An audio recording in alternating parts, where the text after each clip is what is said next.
बहुत से दूर हम लोग यहाँ डिग्री कॉलेज पढ़ता है, यूपी भी दूर पड़ता है, जाने में महिलाओं को दिक्कत होता है और इस पर ध्यान दिया जाए। दूसरा सुझाव है कि अभी राशन कार्ड में बहुत से अभी 1-2 माह पहले से चल रहा है कि राशन कार्ड के लिए 4 परिवार है, एक यूनिट में 4 लोग हैं, एक यूनिट बचा हुआ है लेकिन 3 यूनिट उसमें खत्म है। असहाय परिवार भी जो लोग हैं उन लोगों को भी खत्म है, जो कि जिनका भूमिहीन है, केवल घर है और लोगों का तो कोई दिक्कत नहीं है, लेकिन जो भूमिहीन है उनका भी राशन कार्ड कट गया। दूसरी बात है कि अभी पशुपालन विभाग से हमारे डॉक्टर साहब बोले हैं कि पशु के बारे में, लेकिन वर्तमान में 2-3 माह पहले से पशुओं को जो बीमारी भी चल रहा है तो बहुत लोग आकर के अपना सुझाव लिए डॉक्टर साहब से मिले, लेकिन उस दवा से कोई उपचारिक तत्काल प्रभाव उसका नहीं पड़ा, जो कि प्राइवेट से अपना दवा लेकर काम किए। इस पर हम चाहेंगे कि वो भी डॉक्टर साहब पशुपालन विभाग के अगर हैं यहाँ पे तो इस पर भी ध्यान दिया जाए ताकि आम जनता को इससे लाभ मिले। बहुत सारी बातें हैं, समय कम है। बहुत बहुत धन्यवाद। पहला विषय राशन से संबंधित, जैसा कि मैम से मैं कहना चाहूंगा कि आप यहाँ के भौगोलिक स्थिति से अभी तक मुझे आशा नहीं, पूर्ण विश्वास है कि आप परिपूर्ण हो चुकी है। यहाँ से जकीरहा पंचायत के सटे पश्चिम बगल उत्तर प्रदेश का सीमा पड़ता है। उत्तर बगल गंडक नदी का प्रकोप 10 साल से 20 साल से लगभग यहाँ के जकीरहा पंचायत वासी उत्तर बगल गंडक नदी से झेल रहा है। पूरब तरफ गंडक नदी से ठकराहा पंचायत वासी झेल रहा है और दक्षिण बगल बासी नदी के प्रकोप से ये सभी चारों पंचायत के यहाँ के समाजी जनता दंश झेल रहा है। ऐसे स्थिति में राशन कार्ड का नाम कट जाना यह बहुत ही दुर्भाग्यपूर्ण विषय है। इसका मूल कारण सुनने में आया है कि नाम में त्रुटि होना स्वाभाविक है। 2011 में सामाजिक जातिगत आर्थिक जनगणना जब हुई थी तो उस समय मौखिक नाम लिखाया गया। आधार जब आया तो आधार में वास्तविक नाम आया, इस समय नाम में अंतर आ गया। दूसरी बात कि परिवार में लड़कियां की भी नाम राशन कार्ड में था, उनकी शादी हो गई, अदर स्टेट में उनकी शादी हो गई। इन कारणों से सुनने में आया कि राशन कार्ड रद्द कर दिया गया, जो सरकार के नियमावली के तहत था। कहीं किसी स्टेट में एक जगह ही किसी भी रहा जा सकता है। तो मैं अनुरोध करूंगा सहानुभूति पूर्वक विचार करते हुए ऐसे लोगों का जिनका राशन कार्ड से नाम कट चुका है, वो आज 3 माह से दर ठोकर खा रहा है, घूम रहा है, प्रखंड के चक्कर काट रहा है, पंचायत के चक्कर लगा रहा है कि मुझे राशन कार्ड कैसे बनवाया जाए। जबकि प्रखंड के आरटीपीएस कार्यालय पर भी आवेदन लिया जा सकता है, लेकिन प्रखंड के आरटीपीएस कार्यालय पर आवेदन नहीं लिया जा रहा। मैं विनम्र निवेदन करता हूं कि प्रखंड पर भी आवेदन लेने की व्यवस्था बनाई जाए, क्योंकि मार्केट से ऑनलाइन व्यवस्था होने के चलते 150-200 रुपए की लागत लगती है, जिसके कारण से बहुत से लोग अभी ऑनलाइन नहीं कराया है। दूसरी बात मैं कहना चाहूंगा कि अपने ठकराहा पंचायत में पहले डाकघर की व्यवस्था हुआ करती थी। डाक बाबू की मृत्यु हो जाने के कारण पता नहीं इस जगह पर किसकी अभी तक पोस्टिंग हुई है या नहीं हुई है, जो डाकघर विहीन है। और तीसरी बात, प्रखंड सह अंचल कार्यालय का भवन का भी पुराना हो चुका है, जिसकी 4 दीवारी नहीं है। आए दिन आवारा पशु और कुछ गलत मानसिक के लोग भी उस प्रखंड कार्यालय में पहुंच करके छेड़छाड़ करते रहते हैं। अभी हाल ही की बात है, 10-15 दिन पहले वहां अंचल के खिड़की को तोड़ दिया गया। तो मैं विनम्र निवेदन करना चाहता हूं, प्रखंड परिषद की 4 दीवारी का अविलंब निर्माण कराया जाए। चौथा विषय है, मैं एसडीएम से व्यक्तिगत निवेदन करना चाहता हूं, क्योंकि यह प्रखंड बकाया मंडल से 70-80 किलोमीटर की दूरी है। हम सभी अपनी बात को आपसे मिलकर कह नहीं पाते हैं, लेकिन इसलिए मैं विनम्र निवेदन आपसे करना चाहता हूं, आप त्रिमासिक 3 माह में कम से कम एक बार जनप्रतिनिधियों के साथ बैठक करके यहाँ के मूलभूत आवश्यकता को समझते हुए समय देने का प्रयास करें। इसी इन सब बातों के साथ मैं अपने बारे को विराम देते हुए धन्यवाद। आप सभी को से मैं कहना चाहता हूं कि 18 अक्टूबर का जो जन संवाद कार्यक्रम ठेकरहा पंचायत में हुआ था, उसमें कुछ मुद्दा हमारे सामाजिक कार्यकर्ता जनप्रतिनिधियों के द्वारा उठाया गया था। उसकी निस्तारण के संबंध में हमारे अनुमंडल पदाधिकारी महोदय के द्वारा बताया गया है कि शिक्षा से संबंधित जो केंद्र हाई स्कूल इंटर का परीक्षा होता है, जो हमारे बच्चे सब इससे दूर बगहा और बेतिया जाते थे, उनके लिए इस चारू प्रखंड में नदी इस पार गंडक पार में उसकी व्यवस्था करने के लिए आश्वासन दिया गया है, जो जिसका कार्य उस पर चल रहा है। विद्यालय से संबंधित भी अनुमंडल पदाधिकारी महोदय द्वारा यह बताया गया है कि उस पर अगली कार्रवाई चल रही है।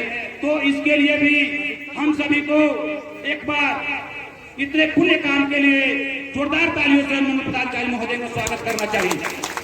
सबसे पहला जो हमारा प्राथमिक स्वास्थ्य केंद्र है, वहाँ पर जांच ठीक समय से और सही सुचारू रूप से नहीं हो पाता है।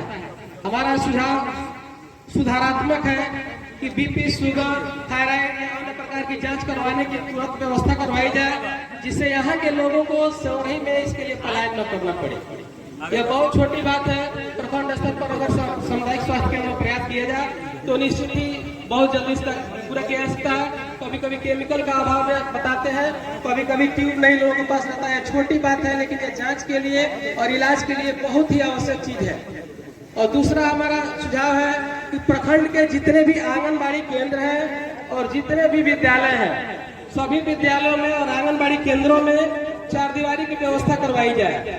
जहां हो चुका है वो तो हो चुका है, जहां पर नहीं हुआ है वहां पर अंचलाधिकारी महोदय को निर्देशित करके, जहां भूमि नहीं है वहां भूमि चिन्हित करके विद्यालय के नाम से भूमि आवंटित करवाई जाए। और जहां है, जहां चारदीवारी नहीं है, वहां चारदीवारी आवश्यक रूप से पैमाइश करके चारदीवारी की व्यवस्था करवाई जाए। क्योंकि प्रखंड शिक्षा पदाधिकारी महोदय यहाँ पर है और वो स्पष्ट रूप से इस बात को बता सकते हैं कि जिस विद्यालय में चारदीवारी नहीं है वहाँ का पठन पर कितनी बुरी तरह से प्रभावित होता है। विद्यालय में बच्चे पढ़ रहे होते हैं, उधर से लोगों का आना जाना आवागमन रहता है, गाय भैंस पशुओं का आवागमन रहता है। इसलिए बिना चारदीवारी के उचित तरीके से पढ़ाई संभव नहीं है।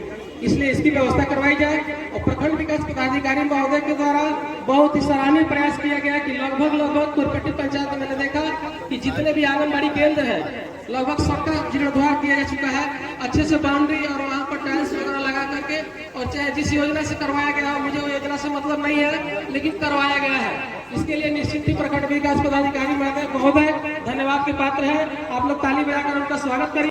और ऐसे जगह पे कहीं भी खेल कूद का मैदान नहीं है। यह बच्चों के लिए बड़ा दर्दनाक लगता है। इसका प्रभाव भी पड़ता है।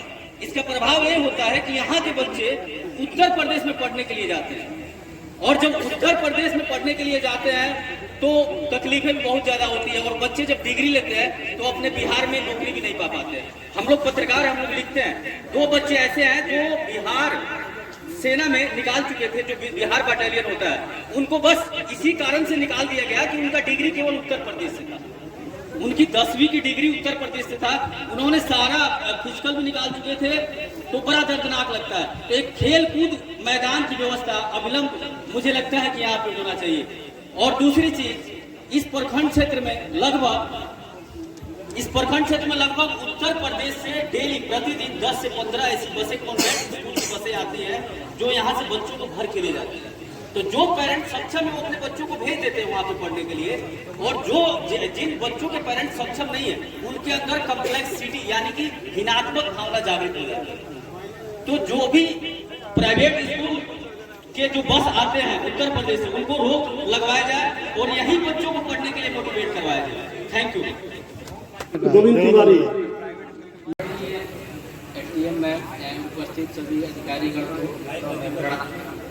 प्रणाम करता हूँ। यहाँ हॉस्पिटल की सुविधा को लेकर थोड़ा लोगों के बीच में समस्या है। जैसे रेफर करने के लिए यहाँ से आप सभी लोग आए अधिकारीगण बगान बेतिया की दूरी देख रहे हैं कि आने जाने में कितनी समस्याएं हो रही हैं और यहाँ से मरीजों को ले जाने के लिए कितना समस्याओं को उसका अनुमान आप लोग खुद लगा सकते हैं। तो निवेदन है कि यहाँ से रेफर किया जाए, जहाँ नजदीकी हो पाए, लोगों को सुविधा हो पाए वहाँ तक। जी हो गया है, बिजली का तार टंगाया है सिंचाई के लिए, लेकिन आज तक सिंचाई का किसानों को पानी नहीं मिला। अभी किस लिए होता ना गया है, सरकार का पैसा कितना लगा है उसमें और कम से कम लगा है तो किसान को सिंचाई के लिए पानी मिले। और दूसरा बात यह है कि हमारा एक प्रखंड है लेकिन यहाँ अस्थायी कोई पिन कोड नहीं है।